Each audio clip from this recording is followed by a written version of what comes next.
danii dhufaniiti maatii hiriirsanii tooyi maatii fuulduratti rashanan. Gaafa rashanan haadha dubartii wayiiti abbaa warraa ishii filma ishii rashanan. Gaafa rashananii reeffan kaasinaadhaniin halkan dhufteeti haati sun jechuudha reeffa kana reeffa nama baay'eetu ajjeefame waan ta'eef waraabessa achitti wal ga'ee reeffa namoota kanaa nyaata. Gaaf kana reeffa kanarratti namni gargaaru hin jiru miti reeffa kana gottottee waraabessaan irratti wal lolaa bultii jechuudha akka waraabessi hin nyaanne. Gottottee osuma achi gottottuu lafti itti bari'a. Borus achumatti deebiti. Iftaanis achumatti deebiti. Guyyaa shanaffaatti hin maraattee jechuudha ishiin iyyuu maraattee karaarra qajeeltee ishiin isin duutee reeffa sunis bineensuma nyaatee jechuudha sii galee. Haga suni abbaa fuulduratti ajjeesaniiti reeffan kaasinaa dhugaa rabbii waan akkasiitu naannoo keenya jira. Reeffa namaa haala kana torbee tokko guutee xiraadhaafuu namni akkatti deemu dhabee jira. Haala akkasii rakkoo sukkanneessaa hamaa kana keessa jira jechuudha uummanni giddu galeessaa tuulamne jechuudha. Wallaggaan mana hin jiru. Meebii naannoo Jimmaatti ta'uu danda'a. Meebii nageenyi isin bira ta'uu danda'a. Kanaaf nu hiyyadhaayii sagalee nu taa'ii kan jechaa jirruuf kanaaf nuti. Meeshaa dhiisitii billaanu mana nu hin jiru. Obboleessa kiyya. Uummanni nagaani ama uummata kanarratti dhuguma uummata kanaaf jetti mala. Uummata kanaaf dirooniin mala. Fakkeenya mo'aasati bilisoomnee hin jirru jettaa akka yaada keetiitti.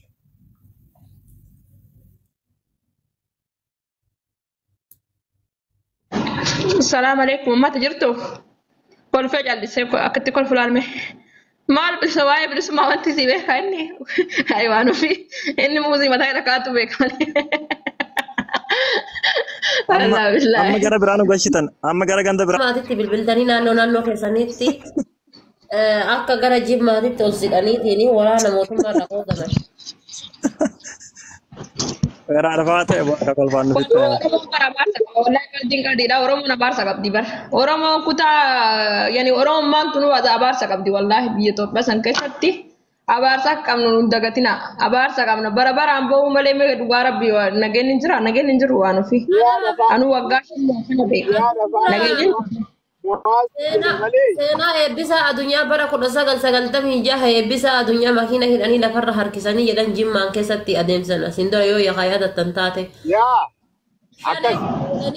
Guyyaa guutuu jechuudha ilma namaa kana lafarra harkisaa turan. Seenaa eebbisaa addunyaadha waraanni TPLF godhe san akkas godhanii jechuudha jimmaan keessatti. Eega akkas ta'eetiin jedhe maaliif eega mootummaan ka waraana hidhachiisaa ta'e. Seenaan sun maaliif sirna lammataatiin nurratti deebi'e. Barri isin warri beektan warri abbichuu jaalattan. Jimma ta'an shaala jinnii ta'a feetan ta'a arsii ta'aati. Wanni isin beekuu qabdan nuti ka jibbineef nuti ka balaaleffataa jirru abiyyi miti sirna balaaleffataa jirra sirna jechuun beektanii miti harma muraaf harka muraa aanolee isa duraanii. Isa ilmi isii du'eetiin aayyoon ilma ofii lafaa hin kaafanne kan ilma isii bineensi biratti nyaatu. Wallagga keessatti isin dura abbaa kubbeen jedhanii mucaa qixxisuu waggaa 19 usuu fuudhaan mootummaadha abiyyi isa duuba jiru. Addabaabaayii irratti odaa asirra qabu argitanii addabaabaayii isaa irratti kallacha isaa kan addaan dhoosan.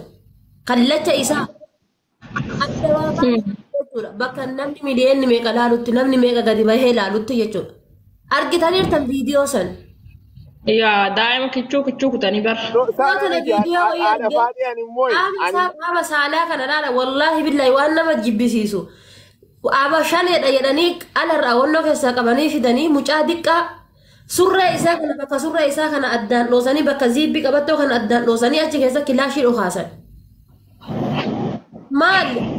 Duuti roga qabdi bar akkuma obboleessi kennan jedhe duuti roga qabdi du'a hin taane du'a namni kenna du'uun rakkoon qabu bar duuti guyyaa keeti aadi du'a saree du'aa jirtaa jechuudha uumaa keetiitti taphataa qaama kee kasaalaatitti taphataa jiran namni kana argaatiin akkamiin mootummaa gandaan deeggara akkamiin mootummaa qixxaa takkaan deeggara akkamiin mootummaa buskuutii shaayii takkaatiin shaayii wannoo takkaatiin deeggara na dhibaana Oromoo keessa bar.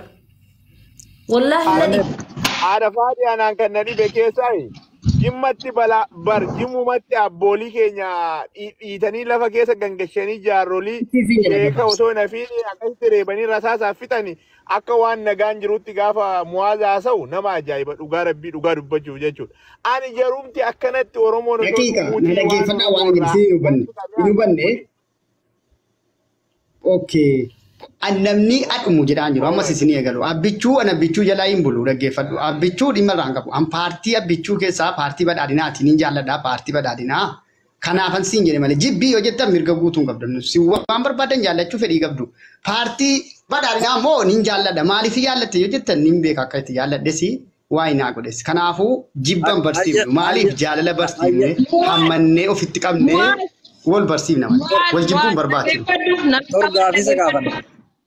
Gaafisa gaafan. Fadhaadama baay'ee waa'ee siyaasatti hin jirru Habiibi. Uummata dhumaa jiru sagalee taa'ichaa jiran malee siyaasaaf itti deeggarin waa'ee siyaasatti hin jirru bar. Waan nuti jirru uummata dhumaa jiru sagalee taa'aa jechaa jira sanyiin uummata dhumaa jiru. Waan inni Abiyyi jaalatuu fi Oromoo Tuulamaa fi Oromoo Maccaa ajjeesaa jira. Abbichuun kanatu isa gammachiise kanaaf jaalata. Paartii Maccaa jaalatu. Waliin hubanne. Wanni biraa sagalee ta'uun dirqama. Sagalee paartii jedhu ta'uun dirqama. Beeksisa. Kana waasa kaffee olgaitanii jechuudha waa'ee paartii nu taasisaa wallaahi waa'ee paartii namni jira namni uummata dhuunfaa sagalee taa'ichaa jiranii. Biyya fixaa jiru eenyu sagalee taataree ati abiyyi irra sagalee taataree. Paartii jaaladha paartii isaati kan uummata fixaa jiru egaa jaalatee isa jechuudhaan kan ajjeesaa jiru hundee. Wanneedha.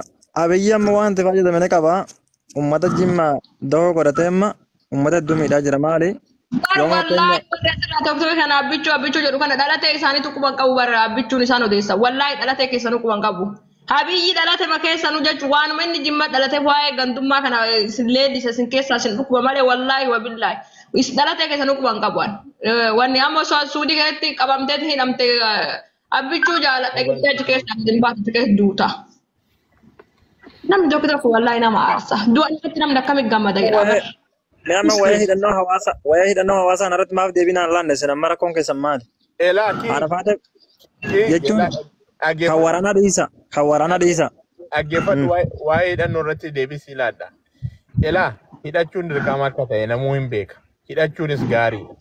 Garuu akka uummataatti uummanni keenya sakatta'insi obboleessoo lafa daqiiqaa 5 fi 6 deemnaa sakatta'insa jira.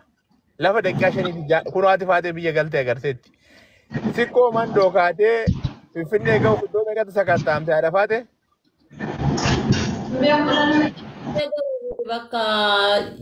Bakka jaatte. Shaashamanneedha Finfinnee gahuuf jechuudha bakka jaatti. Gara keenyatti immoo daqiiqaa 5 deemtee daqiiqaa 5 booda wantiidha jechuudha sakatta'insa jira. Sanarraan kan hafe naannoon baadiyyaa hundi waraanadha. So ijoolleen keenya ijoolleen jirtu ijoolleen dhalachitu baqatteetti bara ijoolleen akka jirtutti bosonatti namiteerti. Uummanni inni qe'ee jiru immoo jaartiin kana hidhachuuf xiqqoo hedduu rakkata beektaa hidhachuun gaariidha nan beeka nan amana.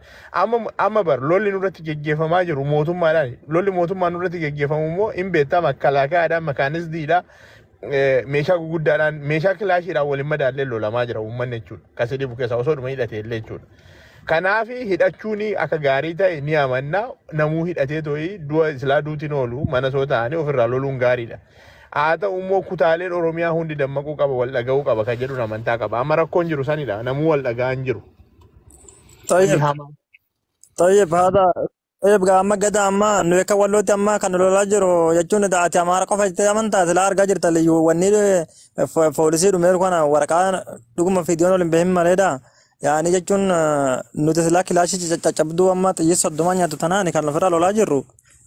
Wanni kana jechuun maali diroonii fi wanni amma meeshaa gurguddoo sana argaa turtani. Yeroo wayyaanee sanis yeroo Muhammad Yangadda wayyaanee nuftee deemte kana irratti uummatni keenya waan itti dhaamaa ture agartanii tan xiyyiitii gurguddoo sani. Yoo gaafa keenya bakka sanitti illee yoo amanuu dadhabdan fiidiyoo fi suuraa garaagaraa arguun dhabdani.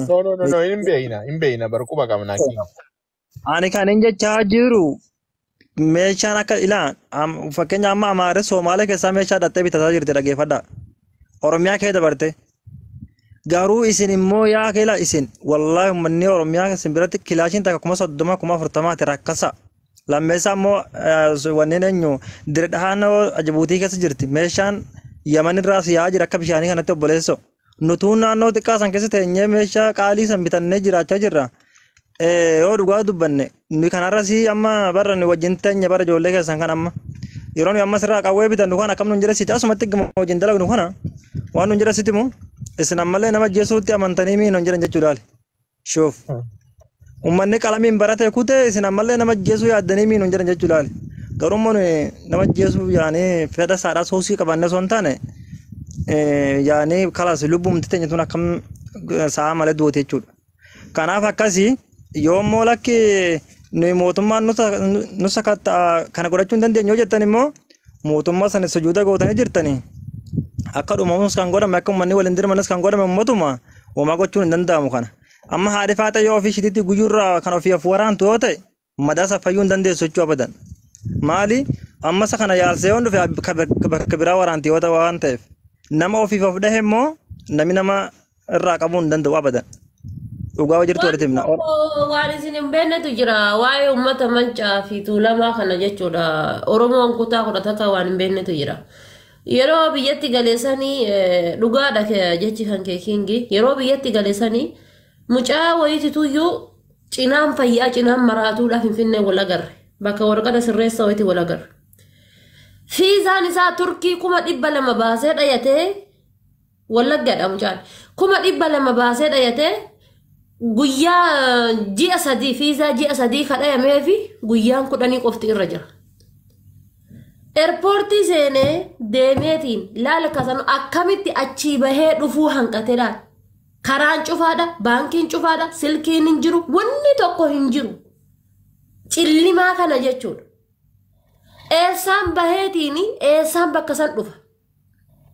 Laal ka waan kana.